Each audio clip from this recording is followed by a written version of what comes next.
Shirt show. All right, let's go. Shirt show! Talking shirt! Shirt show! Just talking shirt! Shirt show! Talking shirt! Shirt show! Talking shirt, man! All right, episode 19 of Shirt Show. We're talking with Tyler from TC Screen Printing in Arkansas. Let's go! How are you? We're doing Good, how are well. you? Doing well, thank you. How's your Sunday? I'm printing on a Sunday, so that's the way that goes. I see that a lot right now. Sounds like a lot of people are doing that. We're pretty busy too. Yeah, it's. Honestly, it's all we can do to just keep up right now, and our team's crushing it. But I don't want to do this forever like this. Yeah. I mean, I think that that's a tough spot because you bring. I don't know who's printing on the Sunday. If it's your normal printers and everything, or if it's just you or your family or whatever. Today it's me. Well, I think that's probably best because if you don't, like I've had that before where we just come in and everybody's getting overtime and then you come back on Monday and nobody is really refreshed and it's kind of slows you down. So yeah, I can refresh a little more easily, I think, sometimes than my crew. So that's the way that goes for us. Yeah. Well, you don't really have a choice though. That's the thing. No, right now that's just the way it is, and it's hard to realize that when the schedule gets super slammed. But so yesterday I printed, and today I'm printing. I mean, I'm not moving fast. I'm just getting a couple small things done and kind of trying to clear out some of the cobwebs. That's what I'm doing today. Yeah. I know you got some new equipment recently, and it looks like you're inside one of those crates. Like I tried that too to build a little crate office, and that's what you did, I guess. You're inside the crate. Didn't you throw? I saw at one point. Didn't you throw up a hammock inside of it and make it into like a whole little like? Yeah, like we had a cabana. Yeah. Like what's funny is, one of my teams saw that on your Instagram. They were like, "We should do this." And I'm like, Where are we going to put it? Like that's not going to work. But no, this is the efforts of, we're in the middle of, we're just trying to grab an inch wherever we can in our shop. So we took all our warehousing and moved it off site a couple weeks ago. And then basically just did a big office shuffle, moved the kitchen to a different part of the building, probably quadrupled the size of shipping and receiving. We were getting pallets of goods in and we had nowhere to put them. So had to make a spot for that. And now that spot's full because that's the way that goes. So I've had that exact same problem.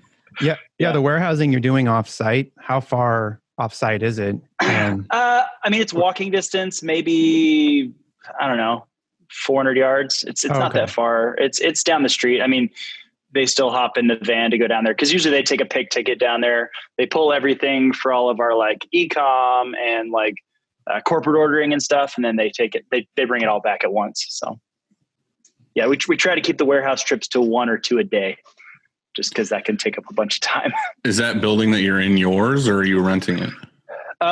It is ours. We're in about, I think just under 7,000 square feet here, and it was an old like a 1940s IGA grocery store. So when we bought it, it still had the meat locker, or everybody called it the hurt locker. It still had that in here. And it still had like the those crazy like meat hooks like hanging all inside of it. And it got torn out. We just couldn't keep it. At one point we thought about home. The building next to us is a brewery, and they were like, "Oh, can we repurpose parts?" So like the actual big door in their brewery, from their tap room to their cooler, is this old like 1940s like door now. It's pretty cool. So it got repurposed, awesome, which is nice. But the meat hooks are gone. So I haven't heard the name IGA in such a long time. Almost as long as what it just reminded me of Safeway, too. Oh yeah. Is it still around, IGA? I mean, are there any? IGA, still exists to some degree. I know Safeway exists. Like a lot of the smaller Colorado towns have Safeways, because I was just out there and there was one in every town we were in. But yeah, the IGA is definitely an old school. This was, I believe, Hal Millsap. What a great old name, Hal Millsap IGA. So it was fun. Yeah, that building looks awesome from what I've seen, just pictures online. It looks, Thanks, I like the brick and the ceiling. I mean, you have really good lighting in there too. It looks. Yeah, that was super important to us. In our old place, we had a lot of good lighting. My dad is actually an interior lighting designer. And so he has harped on me for well, most of my life about how important lighting is. And it's the thing that a lot of places don't think about. It's that extra tick in your brain when you go into a retail store and everything looks just right. You just think you like the stuff, but there's a lot about it that adds to it. Right. So we have a very specific temperature of lighting up in our showroom and offices. We have multiple temperatures of lighting in our office area so that we can check colors appropriately. So we have like a natural lighting window. We have like I forget what the Kelvin is of the fluorescence, but then we have 2700K light bulbs, and you can really we utilize that for color checking, and it works pretty well. That's something I was going to bring up, and we had to do that at some point too. Is we had different lights in the office than we did out in the shop, and the shirts always looked different. Yeah. So it was like what computer do you check it at versus, or what room do you check it in? So that was something that like shops should really think about, is like your lighting should match all across the board so that everything looks the same for everybody who's checking it out. We found these really great boxes made by Pantone, and they're painted with this very specific color of gray, but they're like $4,000 for these things. So we have a buddy who is a cabinet maker who we found this paint, this very specific flat gray paint online, and you can build your own box. So he's building a couple of them right now for our production area and for our offices, with like 4 different temperature color bulbs in the top, to where we can throw the Pantone book underneath and the shirt. That's we can awesome. Check it out, but it's going to be like $300 instead of $3,000. Yeah. So is it like a decent sized box, or is it just something that you just slide the shirt into? The ones you can buy from, I forget who makes them, that are Pantone certified, are pretty small. We're making ours custom larger to where we can fit like a whole garment in it, because some of our prints, are 16, 17 inches long. So we want to make sure we can fit all those in. That's pretty awesome. Yeah, it'll be pretty. I'll put pictures up when we get it in. Yeah, for sure. What was it that you got the other day, equipment wise? Are you not sharing yet? Oh no, yeah. Oh, the giant box. Yeah, the giant box that was supposed to come on a lift gate. That's the way that goes, right? That was funny. We bought a new wide format printer so that we can add. We do a lot of I call it heat seal printing, so full color printed vinyl. So do a lot of athletic teams, left chest emblem wear. That kind of thing. So we do a lot of that. And we have a BN20 by Roland, which is a little 20-inch desktop setup. And I mean, it works, but it was starting to get, we were printing for a week straight to get enough work for 2 days. So it was starting to get pretty cumbersome. We've thought about adding banners to what we do for a while. We don't want to be a sign shop. I'm not after that at all. But it's an easy ad for a lot of our customers. So we're going to be offering banner work, basic banner work, and I guess really maybe utilizing it for. Can you use it for stickers too? I don't know if it if it cuts and also, but yeah, we got the new Roland VG2 540, so you can do like full cuts on it. I think you can set the cut depth. The one thing I don't like is I don't like doing stickers where it's die cut, but you still have the square around it. I don't like the way that looks from a presentation standpoint, but I think you can set this one deep enough to where you can pop them out. So for short run stuff, for anything over 500 or 250, we have online partners that we utilize for that. And it's just not worth it for us. That's what I was going to ask. Is I've looked into it before, and I actually bought some used stuff from a guy years ago now. I ended up only keeping the cutter because again, we use that for vinyl for numbers and names and all that kind of stuff. But like doing the actual math and the time of like, do you buy, like you said, a Roland that will make banners, or do you just have like a wholesaler like Signs 365 or something like that, where it's like you literally order a banner for like $12 and like they ship it to you the next fucking day. And like, you don't have to do anything. Like you don't have to do maintenance on your machine. You don't have to own the machine. You don't have to have employees. And it's just like, that's the route I ended up going, was just like, I don't get enough of that work though. Like I get people once in a while like, hey, do you make banners, whatever. And I'm usually just like, yeah, I'll just like order you a banner. Yeah. But it's like, again, it's like for $10, you get it the next day. Oh yeah. Yeah. We've used Supreme Color for quite a bit of stuff online. They've treated us really well and they're really fast. But yeah, for us, what I do whenever we're going to order a piece of equipment, my biggest thing is I just keep tally marks. So I always keep a sheet somewhere over my desk of like, hey, we had someone ask for this. Okay, cool. We told them we don't do it, or we send them somewhere else, or we've ordered it. And if they really need it, if they're a customer that does a lot of other business with us, we'll take care of it. But yeah, I'll record for a good 6 months to a year. I mean, that's how we decided to get into DTG printing. That's how we decided to honestly finally got into a reclaim system for screens, was just like measuring those things over time. Like I love data. I think it's king. I think it rules everything for a lot of what we do. And yeah, gathering that data over time has been invaluable for us. So, I mean, I think in the last 6 months, we tallied that we had banner requests something like 150 times.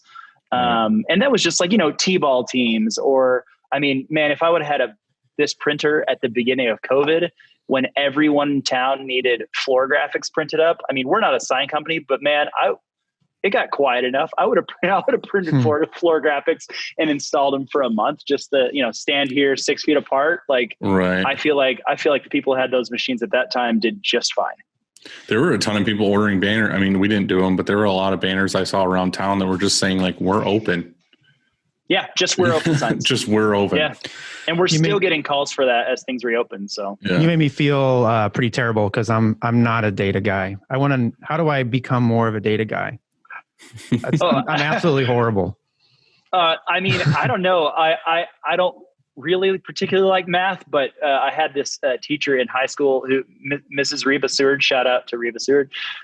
She had the most boring classroom ever. I mean, nothing. Every teacher did all kinds of stuff all around the classroom, and she just had one cork board in the back of her room, and stapled up on it, just in like whatever letters she could find, was the phrase "math rules the world," and that's it. And she believed in it, and she harp on it all the time. And I think she was right. And especially in our business, for me, when I started tracking it, because it took discipline for me to start tracking those things. And as I started tracking it, and as we started pulling data and online metrics for our e-com and all that, man, it started making a difference in just like, I don't know, the effectiveness of when I would push a given button or pull a given lever in business. It started making a big difference. I'm a believer now. So, yeah, I feel like there's a lot of that stuff though, that like a lot of people that get into like screen printing and stuff are more like DIY stuff people, or from bands, and they're just like, oh, all I need to do is learn how to make shirts, and the rest I'll like figure it out later. But then one of the things is like a lot of people always talk about, especially on like Facebook groups and stuff, is like, how do I price this, or what do I do for this? And it's like, dude, there's actual like a way to figure that out. It's like, your payroll and your expenses and how long does it take you to do that. It's all just, you just need to like do the data and figure it out. And it's like, yeah, it's just one of those things. There are certain things you really should figure out to have a successful business, is stuff like that. Yeah. There's a lot of people out there too that have already figured a lot of that out, and just asking them for it. What's his name? Greg Kitson from Mind's Eye Graphics. Yeah. He talks at a lot of the stuff. He has, I mean, we built our pricing structure off of this, but he has a great, like, how to build pricing, like Excel sheet that he'll send you for free, and you can tweak it and change things you want. And man, that, gosh, 7-8 years ago, and we got that from him. That, I think Marshall Atkinson has one too. Yeah. For sure. How did you get started in screen printing? I got really tired of my job when I was living in Southern California. I was a junior high youth pastor for a long time, and I got wore out, and we'll leave that part at that. And so in college, I had, in my degree, I didn't have enough credits to graduate. For some reason, they had built several degrees that didn't have enough classes for them. So you just had to fill it in with whatever, because that makes sense. And all my buddies were graphic designers, digital media majors, whatever it was called 20 years ago. And I said, okay, I'll just take classes with you so I can hang out with my friends. So I took just enough Illustrator and Photoshop to be dangerous. And then I worked part-time my first couple years after college for a screen print shop for, I think, an 8 or 9 month stint. And then the guy got really paranoid that I was going to take over his business. It got real weird, real fast. And so he said, don't come in anymore. Give me my key. And I was like, oh, cool. No problem. Sounds good, man. And then, after 7 years in student ministry, I got real tired, real worn out. And so I started buying up equipment when I lived in Southern California from shops that were closing or going out of business. I went to this one guy's garage and bought, he had all kinds of, I didn't even know what it all was. I didn't know what I needed. I just knew I'd watched some videos on YouTube and I could probably figure out the rest from there. Who'd you watch? So I bought, got to pause at the time. Yeah. Oh man, you guys just had him on. The Cat guy spit? from oh yeah, so much cat spit. Well, and he reps a lot of Renard products, and they were 30 minutes from us in El Segundo, California. And man, I always describe their equipment. I don't think it's the most amazing stuff out there, but man, it's the Jeep of the screen printing industry. That stuff, if it gets bent out of shape, you can bend it back. The parts in it are all available on Grainger.com. I used Renard stuff for years because it's what I could afford. And, you know, I had like the cheap dryer I bought from someone go out in my garage. I called, they had one ready for me that afternoon. They were just super helpful back in the day. So shout out to the Renard guys. So that's where you started out of your garage? Started in a Southern California one-car garage, which one car. Oh my God. You can't fit a car in a one-car garage in Southern California. And then my landlord didn't like that. And turns out his nephew lived next door to us and didn't like the noise, even though it was a manual shop. So I'm not sure what noise we were making, but he didn't like it. So I think it was probably just you swearing. Probably me like, burn, why would you burn? I just learning to burn a screen was the worst part. Yeah, it was probably the cursing. That's probably true. And then I somehow convinced this guy that owned a building down the street in Costa Mesa, California. It was the spray, like the spray booth on an old body shop. And it had no air conditioning, no heat. The ground sloped from front to back and left to right. So like everything in our shop had to be propped up with 2x4s to level it. And at the end of a long print run, your left leg would hurt real bad because you were standing on an incline. And we did that for a year before we moved into like our first legitimate like warehouse space of 1,200 square feet. And yeah. And then we just kind of kept going from there. How many people did you have when you moved from the garage to the other place? Was it just you and one or two? It was just me. And we got it to the point we knew we couldn't stay in that spot forever. It was embarrassing to have clients come to. I was like, don't worry, I'll meet you at Starbucks. Like there was a lot of that happening. And so as soon as we moved over there, we were making just enough money every month. I was working full time for Apple while I was getting my shop going. So I would work for Apple from like 6 a.m. to noon. And then I would go home for a little bit, relax, and then go to my shop and run it from 1 to 7. I did that every day for a year. Were you a genius? By myself. I was not a genius.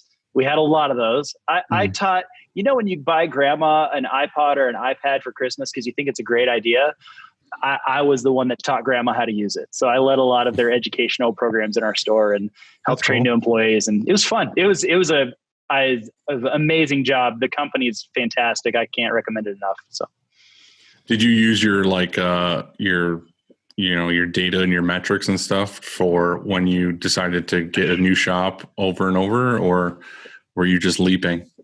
Early on, it was a lot of leaps. It was just like, we're making this much right now. So now we know we can definitely move and afford the rent. So we can afford the rent and the utilities, and we were making enough, like consistently enough. I mean, I guess there was some data and metrics at the time, 3 to 4 months at a time, but nothing like what we track now. For sure. But yeah, it was lots of jumping. That first spot you moved to when you left the garage, did it have exposure? Where you could put a sign up and stuff like that, or was it just? Oh no, it was like down a dank alley and kind of like around a corner. Like I had customer come there one time and they were afraid. And so I never had customers come there again. It's always good when their first descriptive word is dank. Yeah, it was bad, man. I don't know how else to describe it. It was not a good spot. The guys everybody that worked there was super nice, but I'm pretty sure there was a chop shop back there and some other stuff that, It got you more space though, I guess. Like you went from this 1-car garage to how much space was it? Probably a car and a half.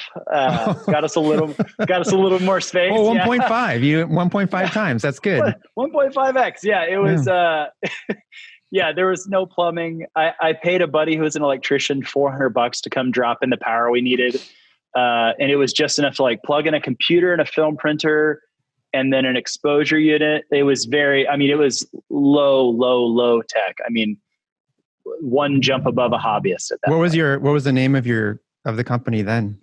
It was TC screen printing. We never really came up with anything else. I'm jealous of people with really good business names because everybody's like, "What's the TC stand for?" I'm like, it's my name. Andy's jealous too. Well, I was thinking maybe you could call it dank screen printing or something like that. Dank. Because of where it was at, it works out there. It wouldn't go over so well in Arkansas. So here we keep a pretty clean exterior here. So, how did you end up in Arkansas? I grew up here, and we were shipping probably. This is one of those like data things. We were shipping 2 to 3 dozen orders a month back to the Northwest Arkansas area, just because I grown up here. We knew people, and the Main Street organization from the town I grew up in gave us a call and said, "Hey, we need shirts. Also, would you consider opening up a location here? We've got some." They were doing this big downtown revitalization effort, which a lot of small towns are still in the middle of. And they said, "Hey, we will help you get into a building if you'll open a shop here." So I said yes, without too much data, just going, well, we're shipping enough stuff back there. Maybe we can make some money, and I'll give me an opportunity to go see my parents more often. And my wife's parents are nearby as well. So yeah, for us, we opened up a small shop here. A buddy that I had met in the early days of Instagram, who I had hung out with one time, I called him and just thought he was a nice guy. And I was like, "Hey, I know you're delivering medical supplies up in Wisconsin and you hate it. Do you want to move to Arkansas and run a screen print shop with me?" And he said yes. And so we transported a couple pieces of equipment from California to Arkansas. And then within about 6 months of that, we had an unsolicited offer to buy us out in California, which we promptly told them no.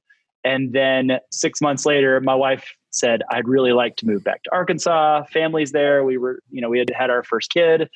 And so I said, "That's fine. We can do that." So I called up the guy who had made the offer and said, "Hey, if you want it, here's the price, here's the terms, here's what we can do, but you can't have the name. You can just have the client list, the equipment, the location." And he met me 3 days later in a Del Taco, I think it was, in Southern California. Handshake deal, and we were in escrow like a week later, and then we came back here full time, hoping that it would grow. So when you got there, you started over. Like you said, you gave them your client list, so you started over, and you couldn't use any of them, right? Yeah. Could use any of them. Worked really hard to honor that commitment. You're still getting phone calls. Clients who have your phone number will reach out to you and say, "Hey, the right thing to do here is to work with this guy. He's a good guy I'd known for a long time." And so I said, "Hey, work with them." There was you can't sign non-compete clauses and a lot of stuff in California. Population's so dense. It's like there were 5 screen printers within walking distance of our shop out there. It's just, there's so much of everything everywhere that a non-compete really wouldn't do much, wouldn't really hold up in court either. So I said, "Yeah, I know I didn't sign a non-compete, but we're going to be honorable about this." Moved back to Arkansas and pretty much started over. We had been open here for probably 9 months by the time we moved back. And then we just said, let's buckle down and see what happens here and go for it. And we're only, there's a lot of economic data that we pulled up here. Obviously data again, Walmart home office is about 30 miles away from us. And so along with them comes every vendor who does business with them. And then every support structure vendor that does business with those vendors. And there's a lot of opportunity to do really good business here. I just didn't realize how good it would be because it's going pretty well now. So we're happy about it. And so eventually you ended up in the building you're in now, the IGA. Yeah, the first building. So I also run a little bit of a fix old buildings business. What's that called? Development company. So I also run that kind of on the side. So we had the first building we were in was 2,500 square feet. It was an old theater in town. And so we rebuilt that building, moved in there and thought, this is going to be great. This is all we're going to need in this small town. This is perfect. We were wrong. And so then we bought this building and redid it and moved up here and thought the same thing. And the day we moved in, my creative director, I think you've talked to Kyle or met Kyle over Zoom a few times, Andy, yeah, right? The first day when we moved in, we all sat down at our desk and he's like, this is not going to work for very long. Like we're going to outgrow this. And dang it, he was right. So now we're trying to figure that out. So it's a good problem. Yeah. Why we actually had a conversation and talked to him was because of the eye image, actually. And now, I mean, I love the eye image. I know Dylan does too. And a lot of people do. But the problem I have is the training, not so much the install, because the install, they come down, hook it up, and it'll run perfectly. But what won't run perfectly in most cases, and you experience the same thing as we did, is like the graphics room, how they send files to the eye image, and how you then it's almost two parts. How do you make this art? How do you make this file right and ready for the eye image? And then the second part would be, how do I output it on the eye image? And so it was missing for us anyway.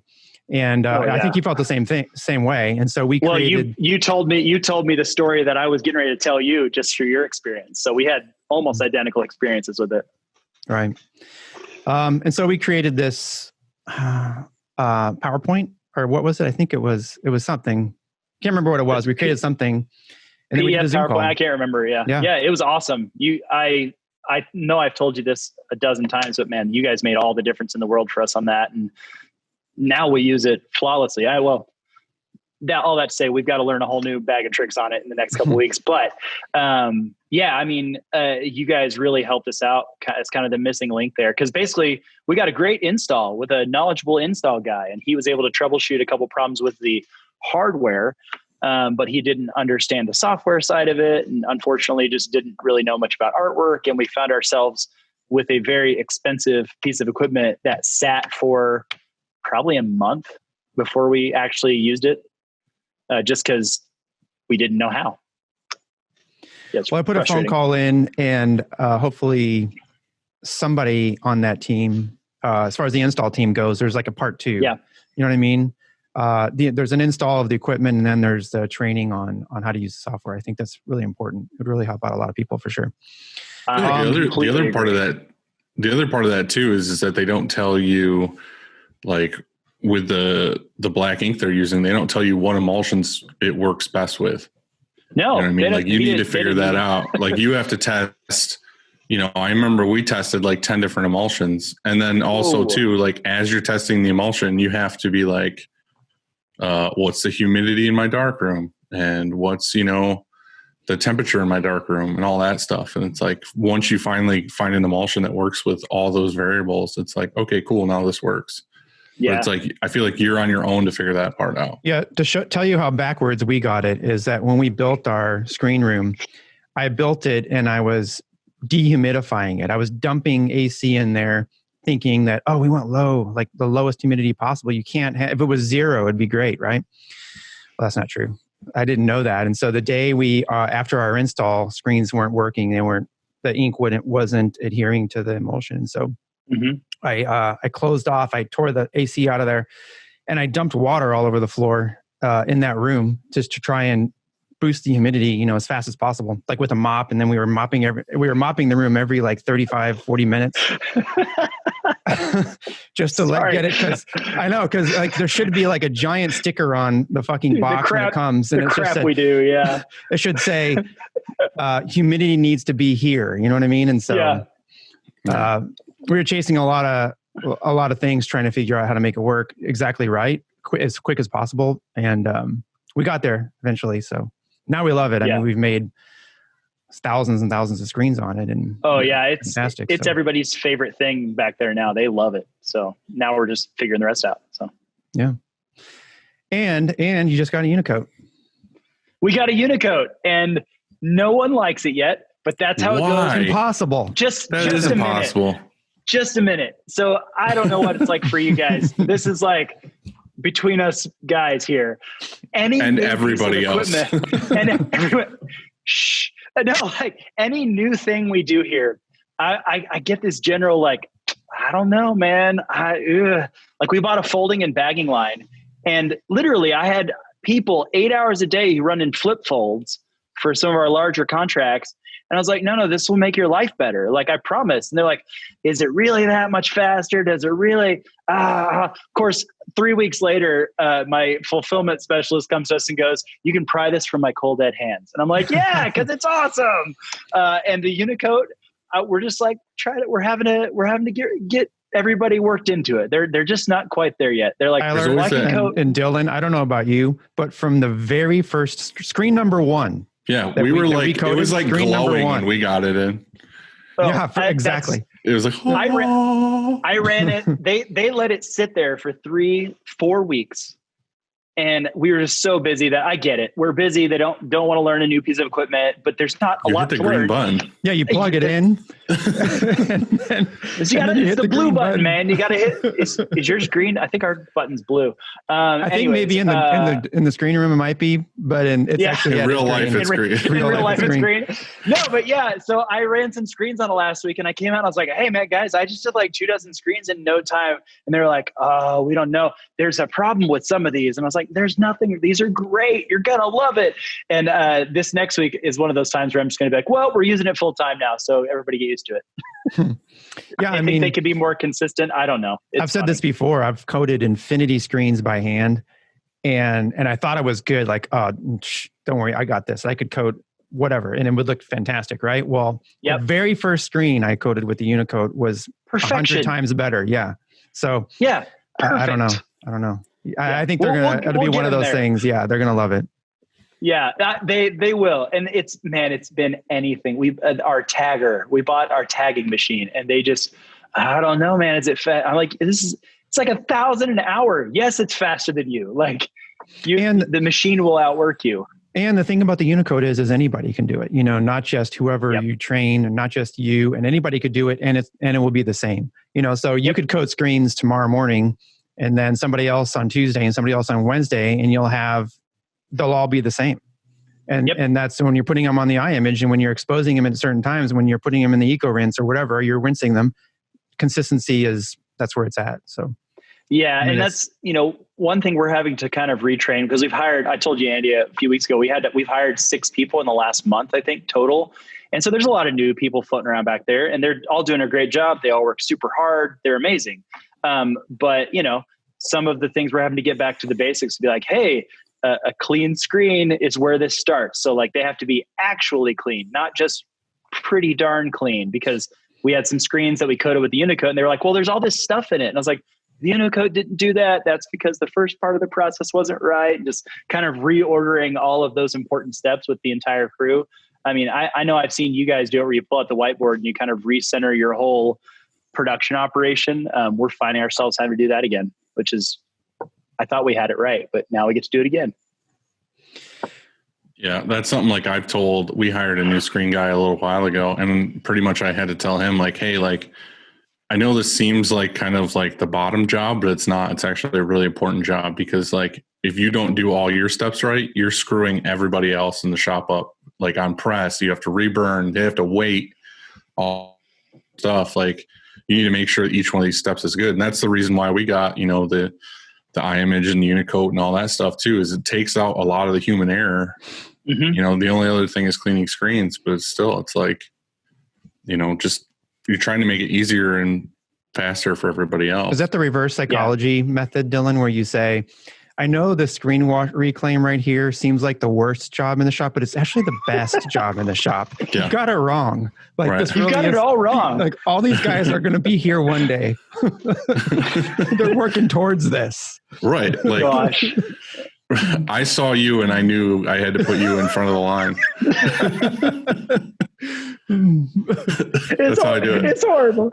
That works. It works. But no, I mean, convincing people that it is one of the, if not the most important part of the process is everything. I mean, it really is. And I get it. It's like, okay, I know this is hard to imagine with ink in your face and crap all over your clothes, but this really makes a huge difference. Now, what made the difference for us was buying, and I know, Andy, you guys just got set up with a Eco Rinse. No, what's it called? Ecotex. Yeah. We just got, we didn't have the space for it in our current building. So we went with Lotus Holland, and man, that has made Okay. This is like perfect. It. This is perfect. We like it. But I know that I want an Ecotex. That was our first choice. But there was just no way to fit it in the damn building. It just wasn't going to happen. And I hear that so often. So like I think the thing that's going against the Ecotex, the main argument anyway, is that it's a freight train. It's big. Yeah. But and why? You have to have like 4 feet on either side and like all that. Yeah. Well, how does the Lotus Holland, how is it so much smaller? Like, why does it work? How did they get it to work? Engineer wise, I mean, it's definitely a bit of a one-trick pony. We have several of those in our shops. I would say it is not as precise as the Ecotex. I mean, the Ecotex, you can tell it to send a certain amount of chemical every certain number of minutes. Well, this is just like, it applies chemical at this rate consistently always. Right. Like it's one continuous loop. It's not like it stops. Oh, so there aren't chambers that you can say, hey, drip this long or spray this long. There's no timing to it or anything. Now there are chambers to prevent cross-contamination with your like various chemistries and stuff. And that works pretty well. When it's coming out of the end, we're still taking it to a rinse booth. And if it needs an extra set of dehazing, we'll do a quick dehaze and rinse it down. But the biggest thing for us is like it got 90% of the chemicals we were using out of our people's faces and off their bodies. Cause pink stuff dehazer is just, you can pick that stuff up. It doesn't hurt your hands or your body. Is that something that when it finishes, some chemical that is wrong or out of balance within the Lotus Holland? Because you would think after it comes out that it wouldn't need much. You know what I mean? Like is there something off? All it's doing, it has 3 chambers. It's got the first chamber is the ink degradant. The second chamber is your emulsion remover. And then the last chamber is a power washer. Okay. It's the same as Ecotex then. Exactly the same thing. Yeah. But when it's coming out the other end, we're still finding that, it's a little different too, because we run a lot of water-based in our shop, and water-based pigments just hold into a screen. You almost have, like, if you're doing a long, like 3,000 and 4,000 piece with like a navy Magna medium solids water-based ink, it almost dyes the mesh. It stains in such a way that, it stains real bad. And we find that a secondary dehazing, also the best friend in the shop for us on that is Mr. Clean Magic Erasers. Someone tipped us off on that. Of all things, will help get some of those stubborn areas off. So you have a finishing station, you're saying, that's like... You just glazed over the magic eraser. Hold on. Oh, sorry. The Mr. Clean Magic... I swear by it now, because I walked into the back of our shop and I was like, why is there a case of Mr. Clean Magic Erasers here? Like an entire box right by the screen area. And I was like, well, they're not using it to clean the ink off the walls because that's everywhere. And like, what are we doing? And they were like, we talked to our rep and said, hey, is there something we could do when we don't want, if we just have a little bit of something or something that's really stubborn? And she said, I probably shouldn't tell you this, but Mr. Clean Magic Eraser, try it out. And it makes a huge difference in just for like little stains in the screen. Yeah. Or like I said, like we just did a several thousand piece in like black and dark navy water base. And man, those things they looked permanently dyed. And even after a dehazing and that process, they were still heavy. And you take this and just take it over the top on both sides and magic. It really is a magic eraser. The guy may be bald, but he knows his stuff. Right. All right, you guys can keep talking now. I just wanted to hear about that. Mr. Clean Magic Erasers. I'm probably going to get calls tomorrow. Like, you should not advertise that. Whatever. Yeah, who cares? We're all printers here. We're trying to help each other out. So if anything, that's what we're doing. We do what we want. We do what we want. Yeah. But yeah, me and Andy have had this discussion many times because I was in the same boat. Like, I don't have the space. Like our cleaning area is like not big enough for an Ecotex. Like, in order for me to get one, I have to tear out like an entire bathroom and like do some remodeling to like fit it in. And even then, I'm pretty sure like the length on the Ecotex is like 24.5 feet. The distance I have from like my gauntlet to the outside wall is 25 feet. So it's literally going to be like pack it in. Yeah. Right. So that was kind of like my argument. And I was like, oh, well, I'll just get a 2-chamber then. And then it was the same thing where it was just like, really, it was just doing the same thing as a dip tank. Yeah. So I was like, I'm not going to spend, $60,000 on a fancy dip tank. No. And then I think maybe part of what makes the Ecotechs so large is the in-feed and out-feed, because the in-feed has that chase where there's probably two. I bet you could have them custom build you an in-feed, because we don't use the whole in-feed. We probably don't use even probably 2 feet of it. And then when it exits and it comes into the out, well, that's a finishing station. So it's the outfeed on the Ecotechs for me is a selling point, just because you don't have to pick it up and take it and put it in a booth. You just leave it in the frame and then pressure wash it. Well, we never have haze. That's number one. We don't have haze. We don't print water base. So it's like literally, and you were here and you saw it with your own eyes. Yeah, no, it works. It works flawlessly. I'm not doubting that. Like, I would love to have it. Like, don't get me wrong. Like, I want it. It's just like, do I have the actual fucking space for it? Like, well, I think I either do or I don't. What I was suggesting is not to alter the out feed, because keep that just the way it is. Maybe the in feed. You know what I mean? I'd save a couple feet there, but they're both good. I've seen them both work. I just chose M&R for a couple of reasons. One, I'm close to Chicago. My shop's M&R already, and I saw it work, and it worked great. So it's amazing. I mean, yeah. There's no doubt in my mind that it's like the best one to pick. It's just, like I said, it's just a matter of they don't make a smaller version. Like, they don't make a more space saving thing. I think the Lotus fits in 15 feet. And for us, I was like, I had a wall. I'm like, I can put it on this wall, step it off the wall. And then all we did was plumb up a drop and a filter system so we can have a finishing station at the end of ours. So it can come off the end of the Lotus, and I just pick it up, put it in a wash booth, rinse it out, do whatever I need to, and then I can put it right in a rack. So we kind of modified it ourselves. We had an extra spray out booth that we hadn't been using from an old system. So it's we've been really happy with it. Really, really happy with it.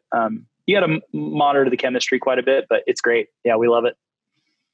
Are you putting diazo in all of your emulsion? Yes. Yeah, we only, and Andy, I know Andy gets a lot more particular about this than we do, but like, we use one emulsion for everything here. I know some shops use multiple emulsions for different things. No, but we do too. We just put diazo in everything. Yep. And then we've noticed, even like I said, even with plastisol screens, like, it holds better halftone detail. And then if we want to pop in a water base, whatever, it's all the same screen. I don't have to like have a rack of water base screens and a rack of plastisol screens. But that was a deciding factor too with, the Ecotechs and stuff. Was a lot of people were saying that the Lotus didn't do great with screens that were, more hardened because you're using diazo. So yeah, it's done really well for us. I feel like we're probably having to pump a little more chemical through it than we normally would because of what it takes to break that emulsion down. But I feel like that's just part of it though. Yeah. You're going to spend a little bit on chemicals, but gosh, man, we're using less chemical than we've ever used. And the other day we were like, oh crap, every screen in the shop is dirty, because that happens. And so like 4 hours later, a majority of our screen inventory was done and dry. Right. And everybody was really happy about that. Yeah. Right. It's a beautiful thing. And that's the whole point of this. I mean, we look at it as owners as like every little thing, but realistically for the guy who has to clean screens, he's looking at it as this is way better. Yeah. Like, no matter what it is, it's way better. Like you said, just keeping the chemicals out of their face alone is worth it. So yeah, that was what moved us to switching over. We weren't using platen tape forever. And once again, I had to talk my folks into it. But the biggest part was the chemicals it was taking to clean off platens was just killing. And everybody's a lot happier when it comes to changing that out now, because they're not having to breathe in RC5. We're not having to run, we're not having to open the garage door and run fans to get the chemical smell out of the building. And everybody's a lot happier now. Really nice. I had, when I was out of my garage, I hadn't heard of platen tape. And so I would actually spray adhesive glue on just direct to the pallet. And then how I cleaned it off was mineral spirits, like literally dumped it on there and used mineral spirits. It was the worst thing in the world. That's for sure. But the shop I worked for in college used acetone to clean. yeah. Like he would just keep these containers of acetone, and he would be like, "All right, go clean up." I was like, "This can't be good. This can't be." Yeah, and it wasn't. What are you using for? I don't know if you do a lot of hoodies in Arkansas, or if that's a thing. But what do you use for adhesive for hoodies?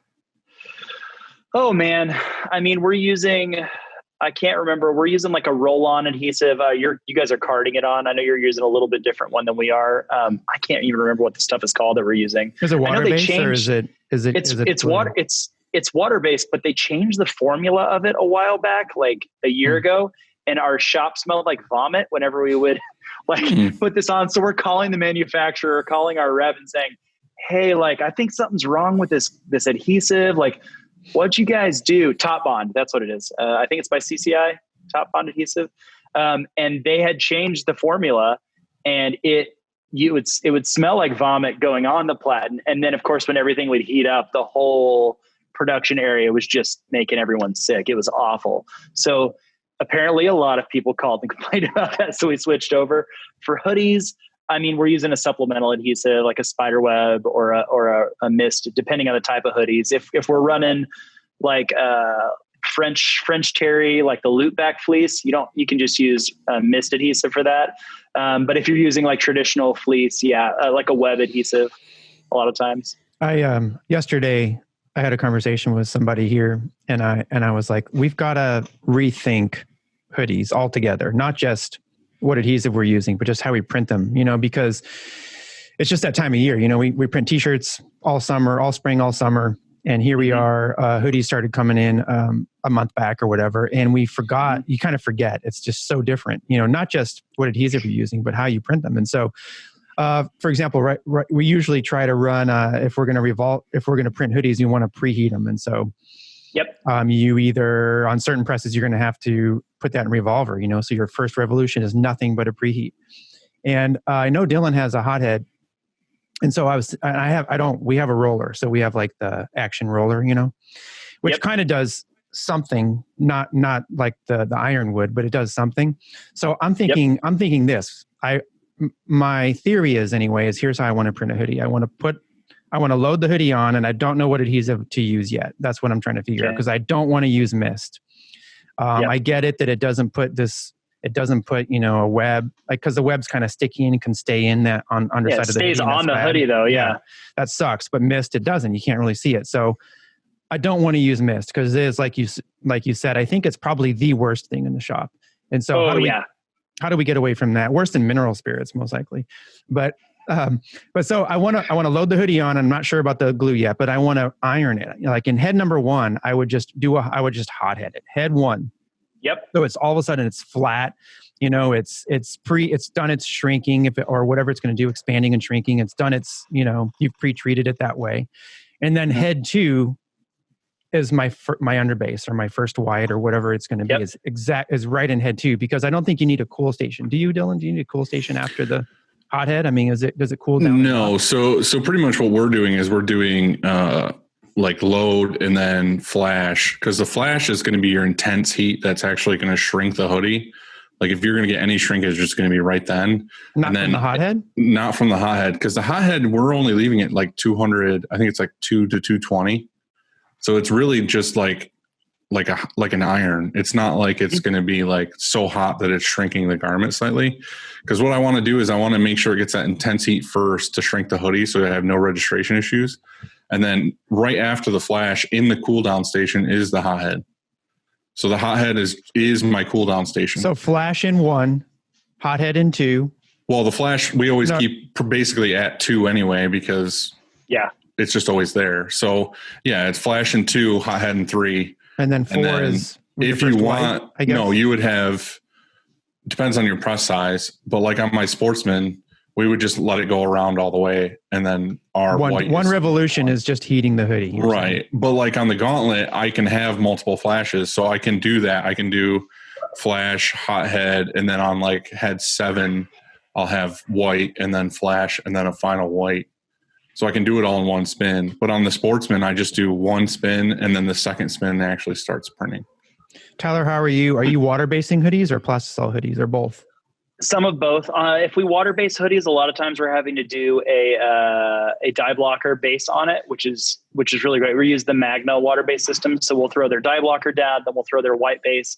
A lot of times we can actually, the dye blocker base is so, sounds funny, it's such a dry ink, we can throw white water base right up on top of it, especially once things get heated up and going. So we're not even having to flash that dye blocker under base. We'll go dye blocker, then white water base. If we're doing that, so it's a whole different process, and my press op, my production manager knows a lot more about that than I do. But we do have a hot head. We still aren't using it consistently. We want to because he's refusing. They're refusing to use it. I don't know. No, they want it. It just we keep not having enough time to play around and figure things out. Like we every time we're like, oh, let's figure things out. Here's a giant order. Never mind. Next, you're going to tell me you have an auto, but they just refuse to use it. They're going to print manual. They want to just push and pull. Yeah. No, that with the hothead, I mean, our plan for it is a lot like what you were saying was for hoodies, we would put the hothead in one because we have tried it before. I used to run a roller, and if we would try to run the roller after we would go base, flash, and then run the roller after that. Hoodies were shifting. Right. Hoodies would shift every time. So, but still the best way for t-shirts with a hothead, I feel like, is to hit your base, flash, and then hothead, because t-shirts just don't shift hardly at all if you're running a good adhesive. So for us, I think I would love to be a part of that adhesive conversation whenever you figure out the magic trick, because I don't know what to do. I just ran 3 or 4 dozen hoodies by myself in the back, and I was by myself, but I was real loud. So that's the way neighbors were complaining again. Oh no, the neighbors are fine. The neighbors are great. It's a brewery. They're super cool. So I ran 2 hoodie jobs this week, and one of them, and this is embarrassing, I sent around 8 times. And the other one was the last job I ran on Friday, and it was a performance hoodie. It only went around 3 times. But this 8-timer I did because it literally was on the back of it. The front was easy. The back was like a rectangle, at least 12 inches. I don't know how big exactly, but at least a foot. And the whole underbase was like that. You know what I mean? Like it was just a rectangle, and then it had 4 colors on top of it. And so that was really, really tough to get to print. And so I ended up each revolution was a color. And then I was even preheating, in there too. And so it was like, just to get it to look perfect, including rolling and things like this. And so I think there's got to be a better way. I mean, there's no way I can send stuff around 8 times because, it'll take you forever. Yeah. I've got a 4 color with a base on camo hoodies that I have to do this evening. So think about me, thoughts and prayers. Yeah, the thing with the hothead is it's like we like it. We kind of swear by it because it's just before you had it, you're kind of like some prints. You're like, man, this is kind of heathery looking, or there's some fibers sticking up in the print. It's not as smooth as it can be. This pretty much just eliminates all of that. Like you don't have fibrillation issues at all anymore. You're just ironing. You're basically stop thinking about it as a hothead or some other unit. It's literally just like your grandma on head 2 ironing every shirt before any print goes on it. So that's basically it. Here's a question. So here's because I've never seen one work. Here's what's happening lately on press. And that is we'll print an underbase. On some shirts, it works great. And we print. So our underbases are in 158s right now. And then our top colors are 230s mainly. And so we'll print, this is with plastisol, we'll print our underbase, and then we'll come with our top color in 230, and it'll cover 95%, and there'll be a few peaks, of this white just like sticking out. And so, how we fucking have to do it now is we have to, what every printer does, turn up your pressure, or do multiple passes, or slow it down, or like change your squeegee angle, all these things that you don't want to do. That's defeating the purpose of having this 230. So anyway, I thought, well, the hothead's got to fix that. And if you're telling me it does, then it's a great tool. It really is. It's just a little fiber sticking up or whatever, and then the ink separates around it. So that's why sometimes when you're printing stuff like that, you'll end up seeing a bunch of little white dots and stuff. It's because there's just something sticking up or something in the way.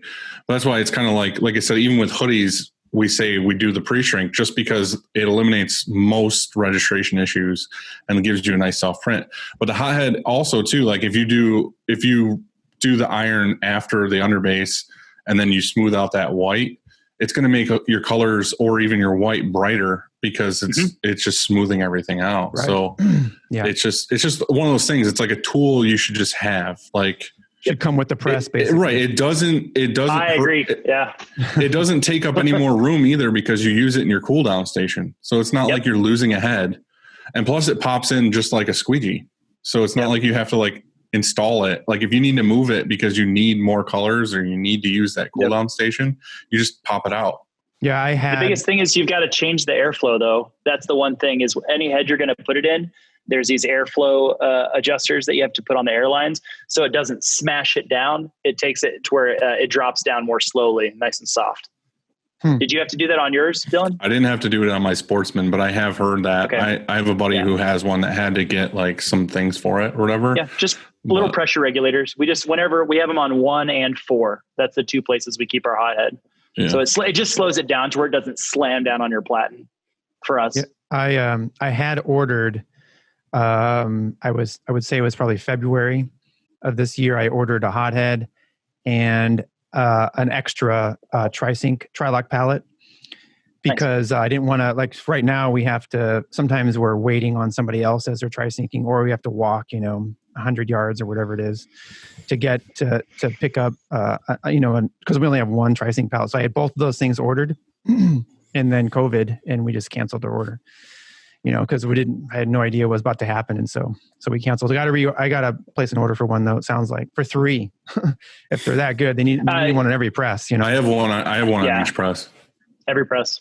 Wow. Yeah. All right. Like I said, it's just one of those things. It's like, it's kind of like part of the shop now. It's like, there's no reason not to use it. If you're not using it, you're just like sacrificing. You're like, this might be okay. Or this, I mean, you can definitely do prints without it, but it's just one of those things. It's like, if you use it, it's just a little bit better. Does it take a lot of power? Like a 3-phase, so. I think it's like 20 amp, 30 amp? I think it's like a 220? Single phase, 220, maybe 10 amps, maybe 8 amps. It's not much at all. Yeah. Okay. Yeah.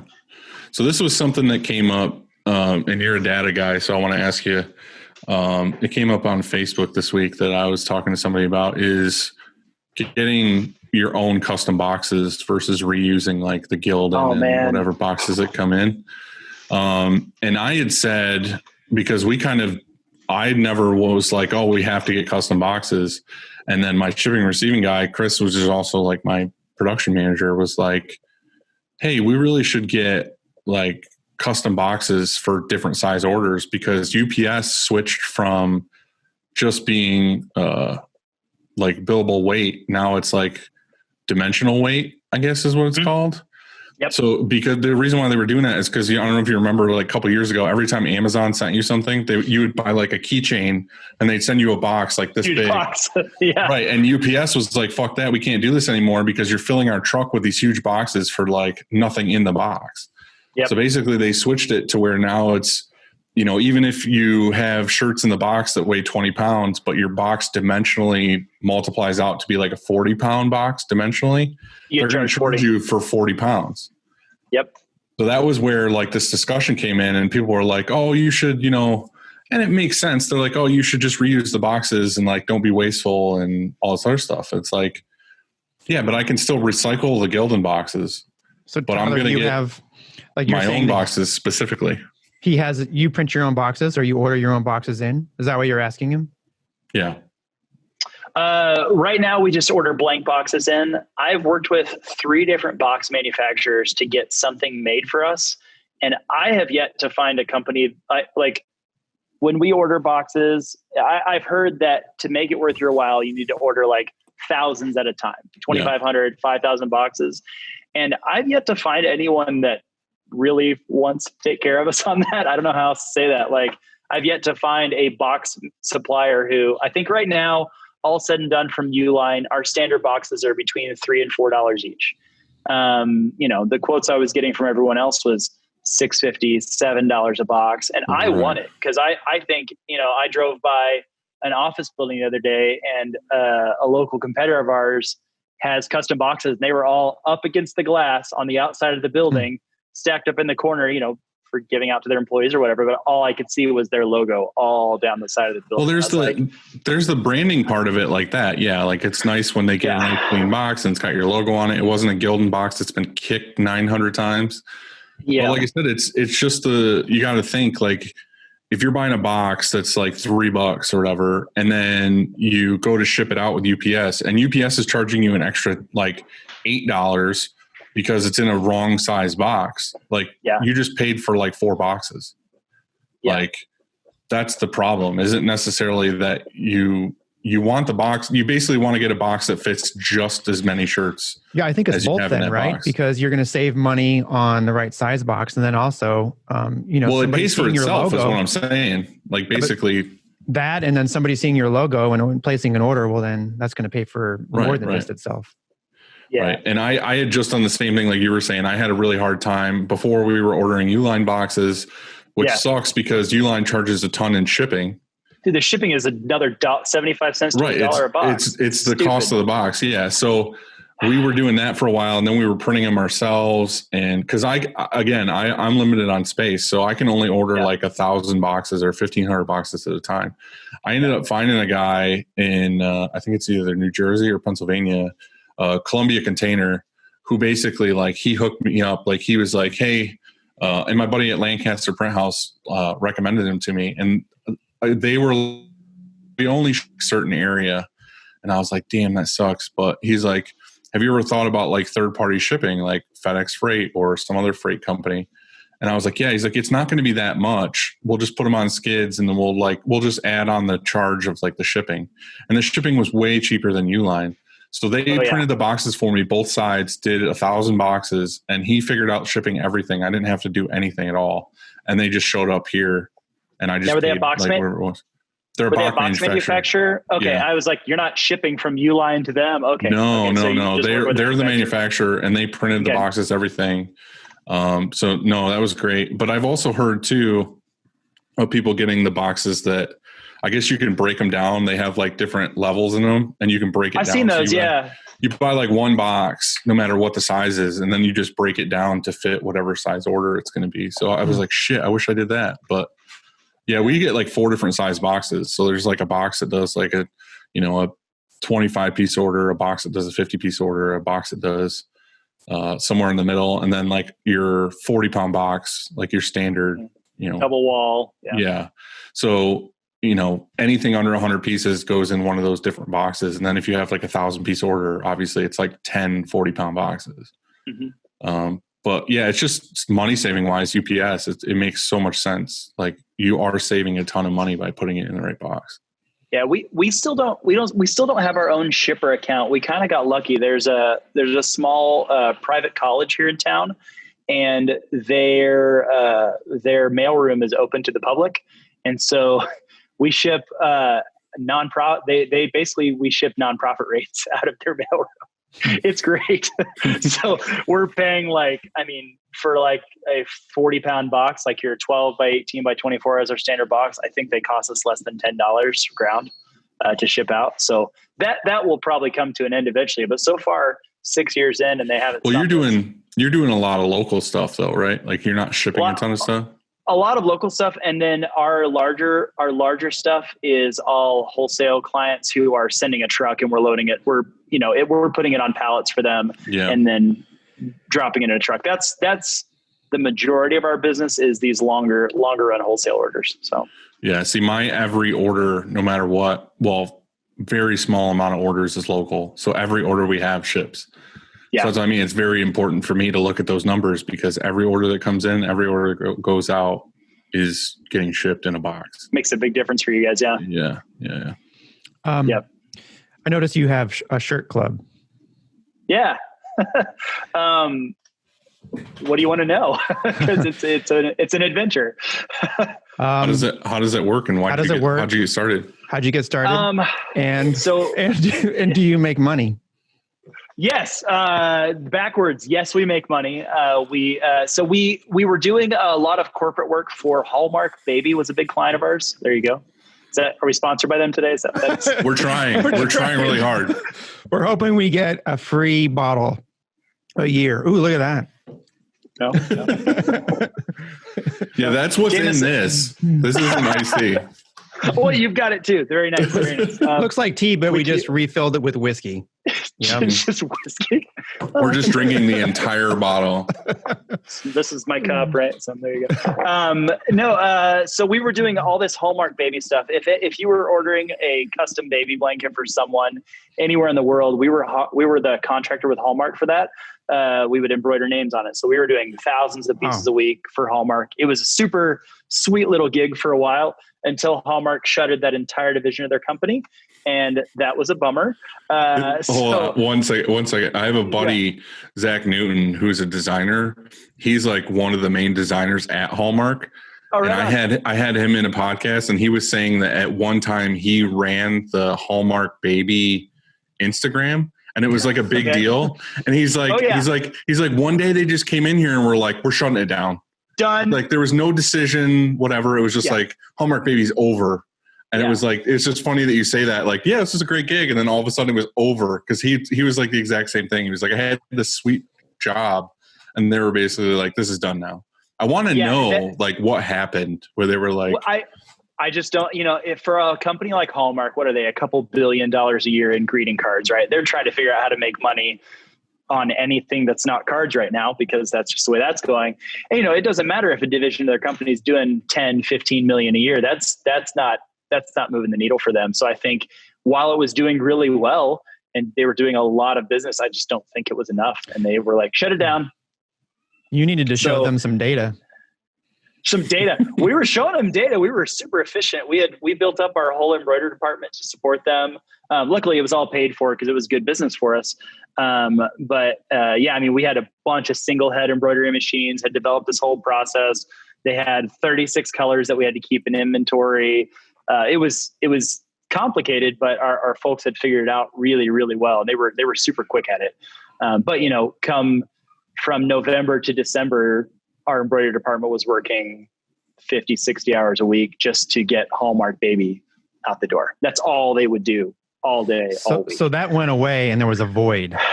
There was a void. So what we really liked was like the general, like it was like a predictable check every month from Hallmark. Like it was kind of always around the same amount, always at the same time. And that disappeared. And so we had friends telling us, hey, you should look into this thing. There's these guys out of Oklahoma Shirt Company. They were doing Oklahoma Shirt of the Month, I think is what it's called. Yeah. And they're like, they're doing pretty well. So I went and followed, I've met Justin before over there. And so I went and kind of just watched every interview he ever did about it. And they had actually attempted to do one for Arkansas for about a year, and then they closed it down. I don't know why. I'm guessing it just wasn't doing as well as their Oklahoma one, because their Oklahoma one has like between 15 and 20,000 monthly subscribers. Like it's an obscene number of people buying Oklahoma themed shirts every month, which is awesome for them. And so we just basically, we modeled it unashamedly after what the success Justin and them have had over there with that. But we definitely took it and made our own spin. We have custom packaging for it and all this stuff. And so we launched that back in December of last year. And pretty quickly, within 6 months, it had made up the difference for us between, like, kind of filled in that hole left by that division of Hallmark shutting down. Okay, so how does that work? Somebody said they're a member, or they're in the club, and that so they pay, you hit their credit card every month, the same time every month for a certain dollar amount? Yeah, so it's $12 a month. So we basically look at it as like selling wholesale directly to people. So it's $12 a month, and then sales tax and shipping, it comes in just under $15 a month, or right at 15, depending on where they are. And you design a shirt or something? A different shirt? Yeah. Who designs it? On the 15th of every month, we release the new shirt. It's definitely like centered for us. Like we have Arkansas, and we also have one called PDL that's all around bike lifestyle, mostly because I wanted it because I like bikes. That's the way that goes. Bikes like motor bikes or pedal bikes? Oh no, like pedal bikes, the nerdy kind. They're super fun. I really like bikes.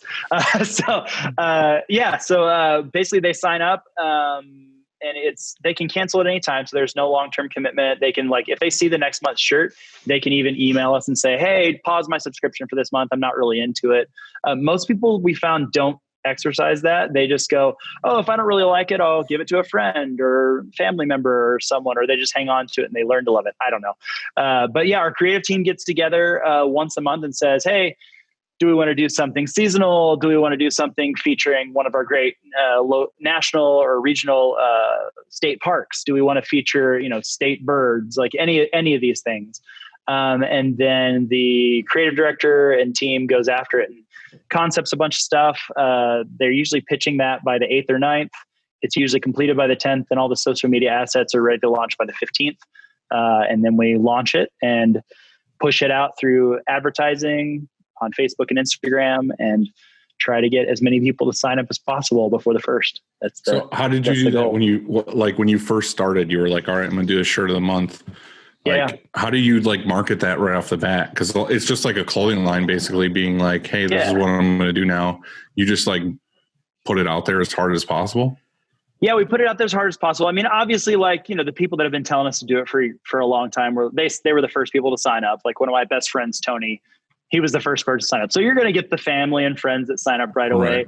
But then pretty quickly, advertising is, you guys know this, you can get super, super targeted with it. So basically we just started doing heavily targeted advertising specifically in the state of Arkansas. And so it hits a vast portion of population of Arkansas, and just said, hey, there's this neat thing. You can get this for $12 a month, plus tax and shipping. Facebook is really specific. Now, 3 months ago, they changed the way you can advertise subscription services through all their platforms. And that complicated things a little bit. But we're actually in the middle of working with on a contract with an ad firm that's going to take over that stuff for us and do more targeted advertising, retargeting, all that specific stuff. But yeah, all we did was just push it out there. And I think Arkansas specifically. So for me, I grew up here and then I moved out to the West Coast. And the difference from when I first lived there to right before I left was, when I first moved out there, you didn't really tell people you were from Arkansas. You weren't super proud of it. I mean, you always love where you're from to a point, but by the time we moved back, there was a certain amount of national pride, building around Arkansas. It's, the things that people used to say about Arkansas, some people still say those things, but I don't know, there's just so much happening specifically here in Northwest Arkansas that makes it such an attractive and interesting place to live. And just the beauty of the state is just incredible. I think people were ready to latch onto something that was Arkansas, I'm into this. I'm proud to be from here. So we're shipping, all over the state. So we've figured out a way to target people that, you can say what their hometown is. And so we can target hometowns and say, hey, hometowns in Arkansas. And so we're seeing people pick up shirts from outside the state that they grew up there or they spent a lot of time there as a kid, and they're proud to be affiliated with or associated with Arkansas. And we've gotten some really cool feedback about that. So do you know how to enjoyed that.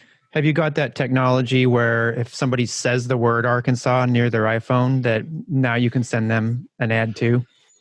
Oh man, if I can tap into that technology, that'd be the next level, right? So no, but yeah, super targeted advertising through social media channels is really the way we've done that. And did you have grown it pretty well?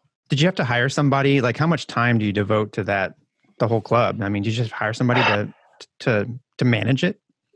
We just put it into the systems that we already have in place. So we've got someone, her name's Misty. She loves just the logistics of figuring that kind of stuff out. She loves fulfillment and figuring out the best ways to do things. So she came to me and said, I need a better label printer. She's like, I need a commercial label printer. Because we were just running one of those little desktop ones, Dymos. We were running Dymos. Yeah. She's like, nope, I need this one from Zebra. It's going to be faster. So we got a big, she would also, this is how far we went into. We went to Oklahoma Shirt Company's Instagram. We were like, well, what are they using? How are they doing this? Because we were like, man, printing 1,000 labels a month takes a while. How are they doing it? And we saw, they're printing one that prints 14 inches a second. That's probably faster than a Dymo. And so we basically did that. She built this whole fulfillment system on the back end. And then Yeah, we just built it into the systems that we already had. I think eventually I'd like to hire someone for that to kind of be their baby in our company, because we want to add, we've gotten a little bit of taste of the subscription revenue and we really like it. So we'd like to add other types of shirt clubs in the near future, actually. So we're going to launch 2 more around the first of the year. Cool. Are they all going to be like state based, or is it just different things? Like you said, you did a bike one. Yeah, the bike one is more my pet project just because I like bikes. But it's growing. People are Northwest Arkansas is Arkansas in general. The Walton family has invested a ton into trails here. I think they've built several hundred miles of trail in the last 5 years, specifically for mountain biking. The gravel scene is taking off. The road scene is taking off. What? Andy's got to talk about your trail that you brought up to me when I was there. No, I was letting him have all the glory. That's no. Okay. That's okay. No, I was going to say to you though, dude, Sasquatch Club, the Bigfoot Club. Sasquatch Club? Yeah, you could do it's just a shirt. So anybody that, there's got to be 10 or 20 people out there that like Bigfoots, right? And so you could have He's real. So it's fine. Yeah. Right. So like, can you imagine? Do you already do that, Dylan? No, that's the thing is like, it's funny, like, cause I'm in New York and like, there's a lot of pride for like upstate New York. And I don't know of any like upstate New York, like t-shirt things. And I'm like, I could do that. But I'm also right now, my brain is like, I don't want to figure that out. Like, you know what I mean? Like the logistics of like you're saying, like figuring out the pricing and doing targeting ads and all that stuff. Like I would love to do that. I would love to hire somebody to be like, hey, just run this thing. But like, it's a whole nother ball game.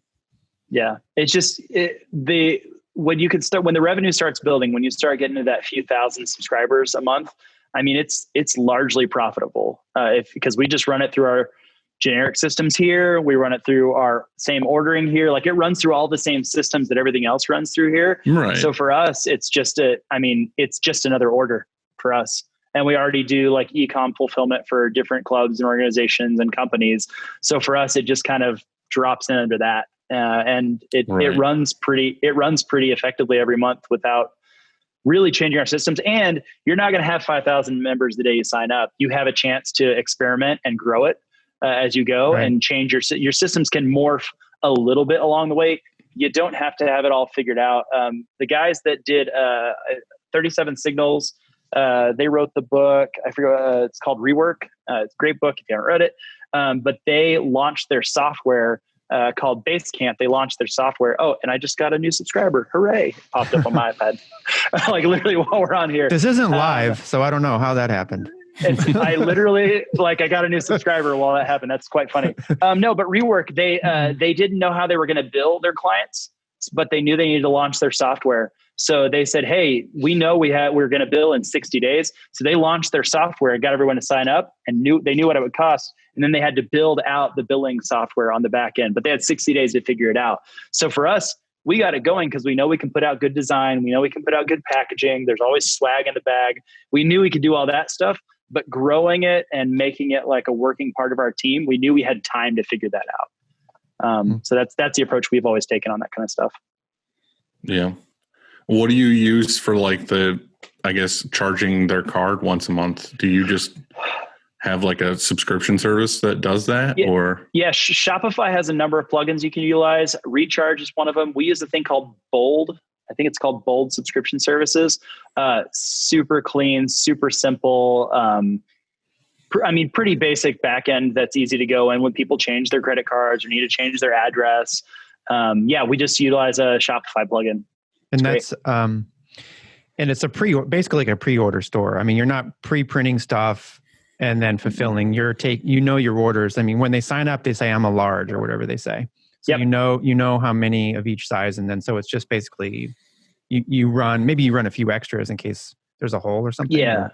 Well, we run I think 15% extra because the other thing that people can do is once they become members, they can buy back stock of previous designs if we have it in stock. Okay.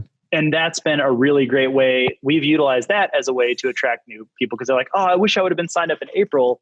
And we're like, well, let us check real quick. You're an extra large. Cool. We have one. If you sign up today, like you go ahead and do that. And then we'll send you an invoice and you can just pay that online and we'll send you the April shirt since you're a member. So that's been, I mean, the back end sales is really nice too. And it also, if there's a hole, if USPS loses in the mail, any number of things, like we can send out another one really quick. Dude, we also don't make people return shirts. We just drop another one in the mail to them. It's so much faster. Have you been having that issue where UPS is just losing shit left and right? Dude, I am a huge supporter of the U.S. Postal Service, but holy crap, it's been rough. Yeah.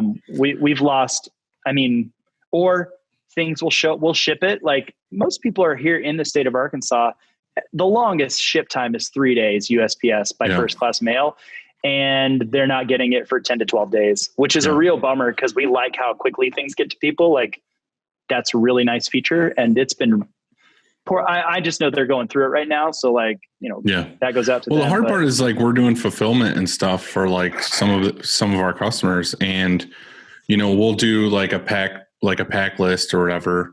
Like we'll have, a couple hundred bags to go to the post office, and then we'll give them like the pack list or whatever, and they'll scan it. And then we'll get a customer that's like, hey, it says that you shipped it like a week ago, but it still says it's at the facility, or it hasn't been scanned, or it says it was delivered to my door and it's not here. I feel like I'm getting like 3 of those a day.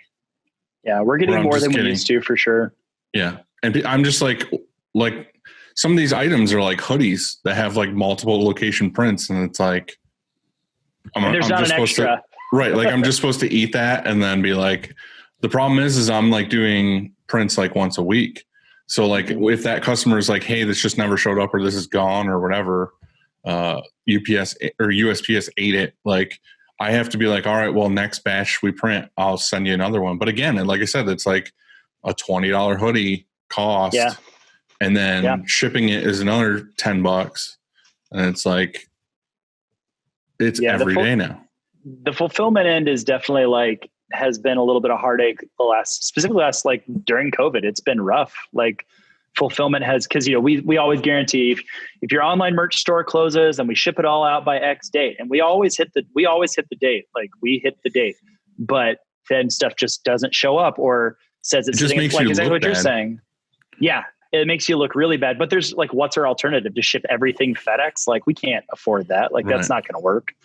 And I just had to like kind of like take proof that I'm finding on the internet to show my customer like, hey, it's not me. Like they're getting nasty like tweets or, Instagram messages or whatever. Like my merch never showed up. And then they call me, they're like, dude, what the hell? And I'm like, it's not me. Like I'm getting them out and they're going to the post office and they're out. It's just taking forever, or they're just losing them. Yep. Like, it just disappearing into some black hole somewhere. It's horrible. Yeah. It's like, what warehouse has all this shit? Like this lost and found of all these packages. They've got that, and they've got all of our, They've got all of our left socks and like everything else that you lose. Like, that set of keys, that left sock, that, merch package from Bob's Burgers that you printed. Yeah. All that stuff. But all my bills still show up. Like no bills are getting lost. It's weird. Magic. Yeah. Well, Inksoft, they sponsor us, and we have an Inksoft question. And go for it. I wrote one earlier today, and then Dylan said he didn't like it. And so we wrote a different one. However, hearing that you're there on a Sunday, that you printed Saturday and printed Sunday. Yes, sir. I think my original question is pretty dang good. It's pretty hit dang him good. with the original one. It's pretty dang good. And so I unfortunately I deleted it and wrote this new. Oh wait, no. I have it right here on my notes. So check this out. So you're given a 2-week all expense paid vacay. Where do you go? And do you or can you totally disconnect once you're there, like from the shop? So you got 2 weeks. Where do you go? And then once you're there, do you just, ignore emails, ignore phone calls, nothing? Or do you have to check in? Well, first you're going to make me cry at the thought of a 2-week vacation. Good Lord. When's the last time you did a 2-week vacation? I haven't done a 2-week in a while. We got away for a week back in August sometime, went out to Colorado with my wife and the kids. And she actually runs the day-to-day. She was here just a minute ago. She runs pretty much the day-to-day operations of this place, but she does not like this kind of thing. So she was like, nope, I'm not doing it. Just say hi to Andy. So hi from Allison. Tell her I said hi too. Yes, she's great. We did that for a week, and we've developed some pretty good systems in that way with our employees. Like, generally we'll go out to the West Coast because we have a lot of friends out there from our time out there, and it's about a 2-hour difference. So we'll wake up at 7 a.m. and then we'll be available for the first 2 hours of the business day. Cause usually our kids are kind of getting up and around and doing whatever, watching cartoons, eating breakfast. So for the first 2 hours a day, we're available. And that's when we can answer questions, problem solve, whatever it is. Sourcing is a joke right now. You guys know that. But sourcing questions, all that stuff. And then basically we just say, hey, if you have questions after that point, hit us up the next morning unless it's an emergency. And that has been super effective for us on vacations. And then usually we have such amazing people, I think. By day 3 or 4 of vacation, they're good. Like they've figured things out. They haven't had to ask questions. So we're somewhat able to unplug. Is that a real answer? So hopefully on that, by the end of the first week, I would be able to just shut it off. On the last vacation we went on, I turned off all my email on my phone. That was super liberating. It's really nice. And I recently switched over to just using an iPad for myself for most of the time. And that has kept me from getting in and tweaking designs and getting in and doing things that, not that I shouldn't be doing, but things that were kind of gumming up my day or that I was getting buried in, that I'm like, we have a design department. They're really good at these things. I probably need to stay off of that stuff. What do you mean you switched to an iPad to like, you're talking about you don't do anything on your phone anymore? I do a little bit on my phone, but an iPad, in terms of like an iPad, I can't run the full Photoshop suite. I can't run the full Illustrator suite. So like the things that, a client will call me personally and say, hey, can you work this up for me? And I used to go, oh yeah, no problem. Then I'm pulling out my laptop and I'm spending 2 hours working on something that I really should be disciplined and passing off to our art department. Because they can do it and they've got the time to do it and all those things. So an iPad has helped me narrow down my access to those things, which has been really, really nice. I got you. So email. You went to Colorado, you went there for a week, but where would you, so if you had 2 weeks, where do you go? And it sounds like you won't completely disconnect. Sounds like you'll be a little bit. 2 weeks. I probably won't be able to completely disconnect. I don't know. We have good people. I think we could get there. If we wedge the schedule just right and had it far enough out, I think we could. Man, I drive up to see, I have friends that just moved up to Washington. We take the van up there and then we just take the coast all the way down, do a 2-week round trip, which is what we're planning on doing in April of this next year. April, May is driving all the way up to Washington and then coming all the way down the coast with the kids and just shut it down. When you say take the van, it's like a sleeper van or what is it? Yeah. So I've been driving a truck for a while, but loading up multiple layers and boxes to go to, we have a couple locations like to haul stuff back and forth between or do deliveries. The truck just wasn't cutting it. So I ended up buying another Sprinter van for the business, but it's also going to double as my personal adventure vehicle, which will be fun. Yeah. So not the worst thing. Cool. Dylan, where are you going to go? Oh, you're not. Honestly, you're going to stay there. You're staying there to work because you don't need to get away. You want to just work. You want to work more. Yeah. I feel like if I really wanted a vacation right now, I would probably want to go to one of those places where it's like white sandy beaches and you can see all the way through the water. Like it's super clear and just like do nothing but lay there. Like a beach bum I don't want to go in the water. I just want to lay there. And do you disconnect? Or are you checking your phone? I could. I feel like I definitely could. I feel like honestly, it's harder for me to disconnect from the social part of it, like the Instagram and stuff like that, than it is for me to disconnect from my email, because so much of my stuff is delegated to Chris and Sarah and everybody else in the shop who runs stuff that like they can totally run the place while me gone. The only thing that I'm really doing that they're not doing is like paying the bills and like a lot of like ordering supplies and stuff like that. But the day-to-day stuff, like they handle without me. So,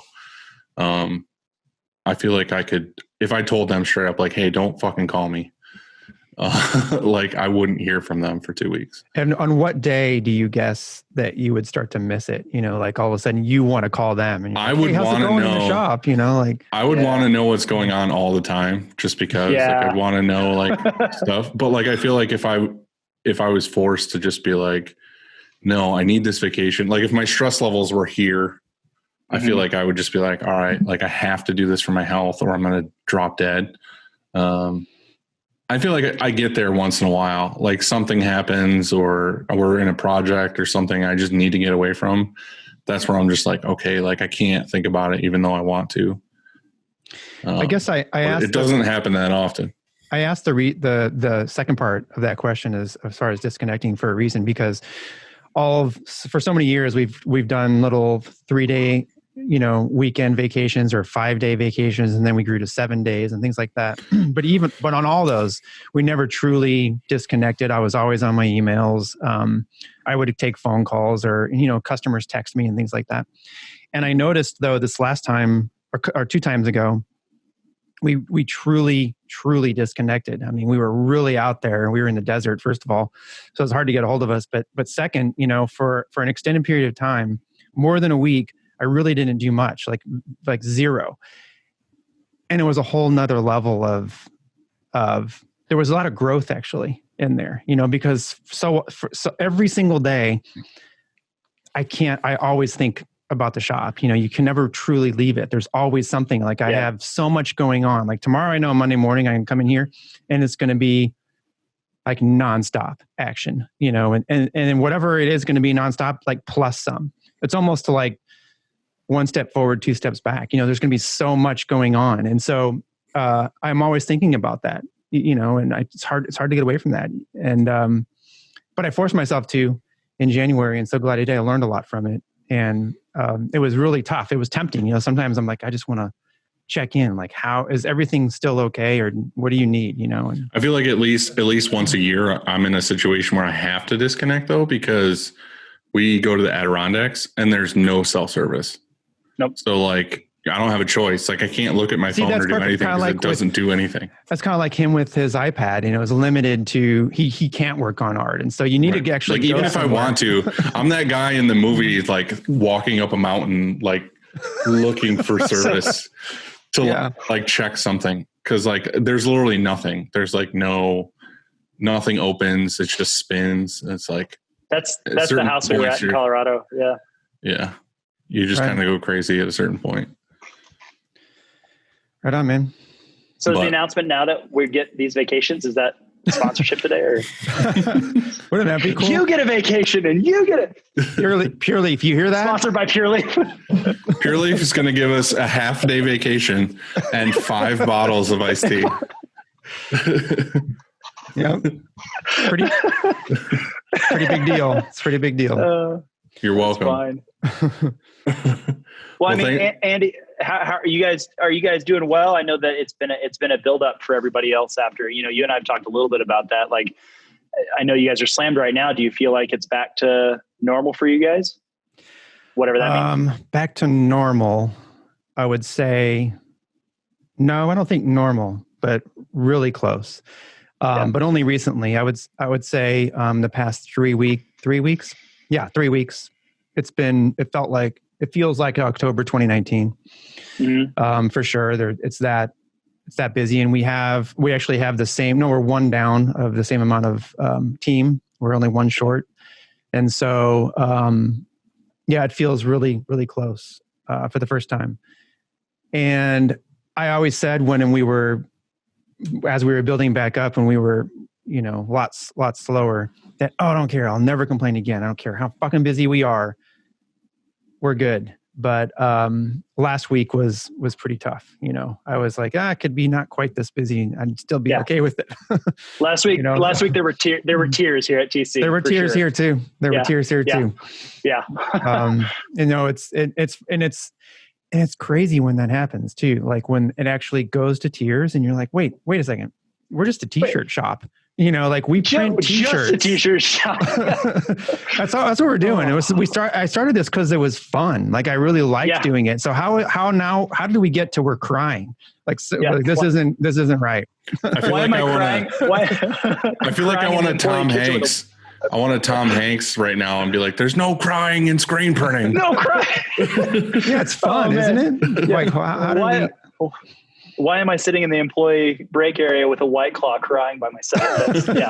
Like, how did we get to this point? Mm-hmm. Yeah, it was a hard last 2 weeks have been really hard, and for all the right reasons.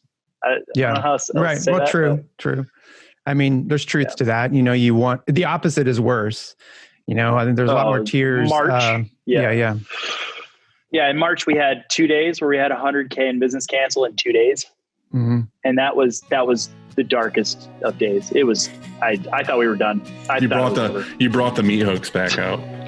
Dude, I was like actively applying for jobs online at one point. I was like, I guess I'm going to go work nights somewhere while we hold this thing together. It got scary, man. Luckily didn't stay there very long, or I don't know what I would have done. It was gross, man. Yeah. Gross. Well, glad to hear you're back. Glad to hear it's busy, man. And it's great. You know, for sure. So good talking to you. Yeah, great talking to you guys. I appreciate your time. Yeah, thanks, dude. We appreciate it. Cool. Thanks, Dylan. You guys have a good night. Later. Later.